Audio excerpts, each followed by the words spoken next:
tujya kujya muri Amerika icyo gihe mu by'ukuri hari hamaze iminsi ibyumweru ndetse nubwo tujya kujyayo no kuri uwo munsi twagiye bamwe twahagurutse hano hari imirwano ndetse nayo ku gice kimwe itubahirije ibyari byarasezeranywe mbere y'aya masezerano twari tugiye gusinya. Twagiye rero biriho, ntabwo byavutse nyuma y'amasezerano cyangwa ntabwo byabaye kubera amasezerano. Hari ubwo njya mbona mu nyandiko abantu batandukanye bandika ko amasezerano abantu banyuranije nayo bigasa nk'aho twamaze gusinya ibintu byari mu buryo hanyuma twagaruka hakaba ariho iyo mirwano iba. Ntabwo ari byo, ngira ngo bivuge ko atari byo. Iki kibazo duhanganye nacyo nk'igihugu gituruka mu baturanyi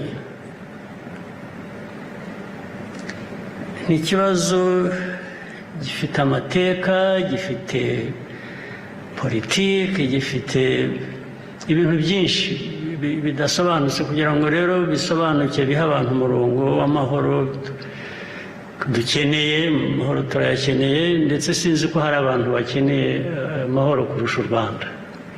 Turifuza amahoro kandi twe tuzi ibura ry'amahoro kuko twabaye mu bihe bitagira amahoro byinshi. Ibyo dutakaza turabyumva, turabizi kuko hatakaramo n'ubuzima bw'abantu.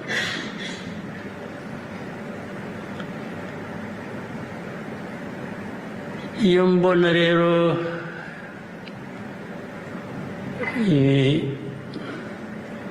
ibiganiro cyangwa imvugo isa niganisha ko ikibazo kiriho ubu cyabaye nyuma yo gusinya kumvikana ku mahoro, bikaba ibibazo byose bikikorerwa n'u Rwanda. Usibye ko ntabyumva, ngeraho nkavuga ngo u Rwanda wenda nicyo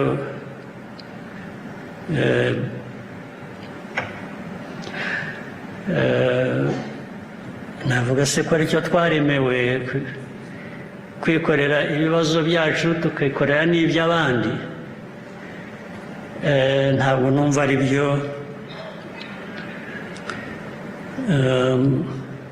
kuko ibintu bimwe biravugwa, biri hanze, abantu barabibona, nta gushakisha, nta kintu abantu bataje wabyirengagiza gusa cyangwa ukabibonamo wowe uko wumva utagomba kuba ari ukuri. Ariko ukuri ko kurahari, kuragaragara, kuraboneka buri munsi, n'ababyirengagiza buri munsi bikamara n'imyaka tumaze muri izi ntambara z'aka karere, baba bafite impamvu zabo. Ndetse reka nkubwire impamvu imwe nabwo ntajya numva, mpora ntekereza icyo bivuze sinyumve. Hari abantu bamwe batubwira, ndetse n'ejo bundi turi Washington DC, hari abantu twaganiraga tukabasobanurira, ugasanga barabyumva pe, ariko mwaba murangije ikiganiro bikaza kugaruka inyuma ngo ariko ngo urabizi ngo u Rwanda ngo rurakomeye. Ni ukuvuga ngo rurakomeye, mukwiye kwicarira ababatera bakabatera, cyangwa nkababwira ariko mu mateka y'ibintu uko nyazi cyangwa muri politiki cyangwa ibindi ntabwo ndumva icyo ibyo bivuze, ntabwo nabyumva. Gukomera twe dufite ni no gukabya, ni na gukeya, usibye uko kwirinda. Uko kwirinda abanzi tubarirwa hamwe mu mbaraga, uko turagufite. Nta bushobozi burenze dufite bwo guhangana n'ibindi bibazo bituruta bitewe n'uko bimeze. Ariko ubwo ibyo kwirinda, gukomera rero byatuma utirinda, byo simbyumva, nta logic, ntabwo nyumva, ntabwo ndayumva neza, ariko abantu bagahora babisubiramo. Ariko reka nsubire inyuma mu mateka, munyihanganire babyumve, ndetse abari hano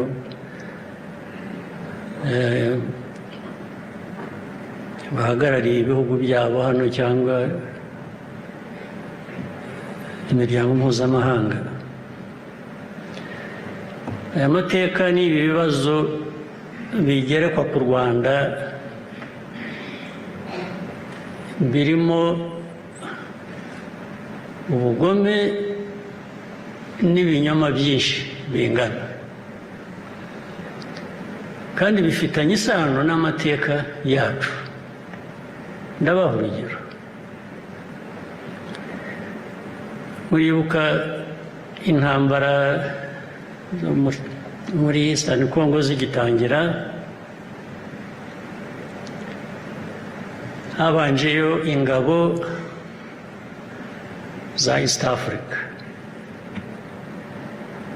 Zimaze iminsi, by the way, mu ntambara za East African Community, mu ngabo za East African Community zijya kujyayo,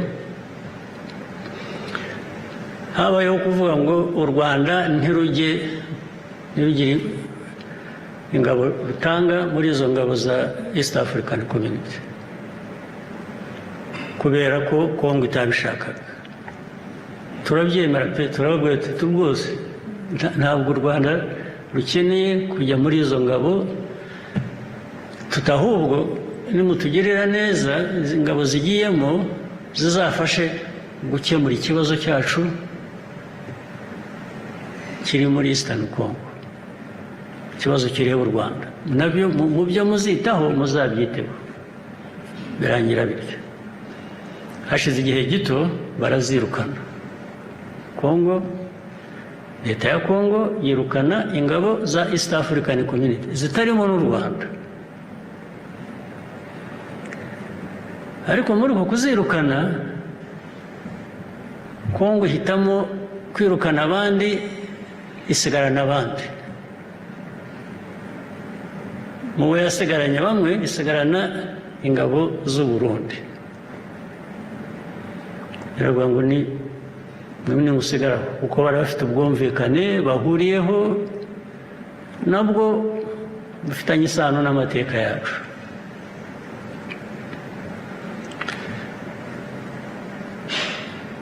Baba barambutse bagiye gusaba ingabo za SADC, barazizanye. Birukanye za East African Community, bazanye iza SADC. Ariko hagati aho Abarundi basigaye batangira koherezayo izindi ngabo, ahubwo nyinshi zigenda zisanga za zindi zasigaye. Aho ikibazo rero gihera kikaba ingorane, kikaba kinini. Uziko nafashe telefona perezida w'u Burundi Ndayishimiye, ndamubaza ingabo zari ziri mu East African Community Forces muri Eastern Congo ko bazirukanye, u Burundi bugasigara, hakaba harimo kuza iza SADC, u Burundi bwagiye muri SADC. Atoya, mwasigaye yose kubera ko gusa muri inshuti za Kongo mushaka kuyishyigikira mu byo ari byo byose bakora. Avuga ko nyine Kongo yabibasabye ari inshuti n'iki. Ndongera ndamubaza nise ko ndeba hari izindi ngabo ziyongera nyinshi zijyayo kandi zijya mu majyaruguru yacu. Majyaruguru yacu Abarundi yarabanje arambwira ngo bafite ibibazo bikomoka muri Kongo by'umutekano wabo. Avuga ko biri mu majyepfo hariya za Uvira n'ahandi hose aho ngaho na za Minembwe, ngo niyo mpamvu bagiye muri Kongo. Nubwo ese Minembwe Uvira kweri mu majyepfo, mu majyaruguru murajya gukora iki? Za Goma za Rucuro murajyanwe n'iki? Arambwira ngo ninde wakubwiye ko dufite ingabo aho ngaho? Ndamubwira nti hari ababimbwiye nti ariko nanjye nabyemeye kuko bampaye ibimenyetso, ariko ntabwo nari kubyemera burundu ntabanje kukubaza wowe ubwawe ngo numve icyo umbwira. Ati atoya barakubeshye, tubakubwiye yarakubeshye, ati nta ngabo zacu ziri aho ngaho uvuga mu majyaruguru yanyu. Ndamubwira nti ni byiza rwose, ubwo wowe umuyobozi w'igihugu cyawe ubimyibwiriye ubwo ndabyemeye ko mutariyo. Ntabwo hashize kabiri, ndetse benshi bafatirwayo mu mirwano. Hanyuma hakurikiraho inama z'abayobozi bacu mu Rwanda, mu Burundi, kuganira icyo kibazo. Abandi bagashaka guhakana, abandi bakabereka bati se noneho mwihakanye n'abasirikare banyu ntimukibashaka, tugira ngo ahubwo turebe uko twavugana n'ababafite hakurya hariya bababahe mu batware, nabo mwabahebye ntimubashaka kubera ko bafatiwe aho mwahakanye mutari. Byaho biguma ari urujya n'uruza.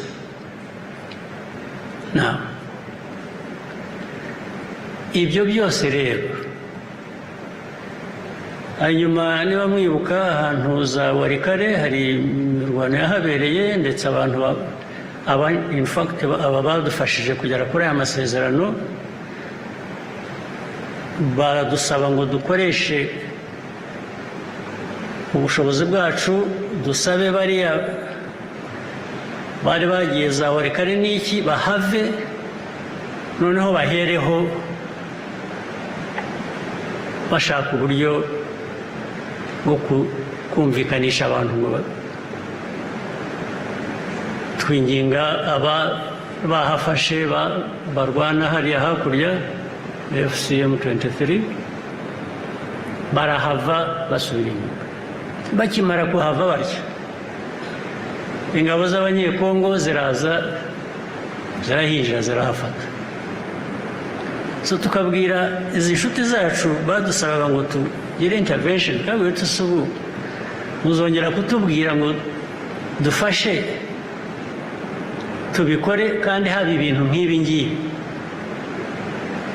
bijyaho nanone urujya n'uruza biganira bati tuzabwira bariya, twavuga ariko barahera aha barakomeza barwana n'abo twabwiye ngo basubire inyuma.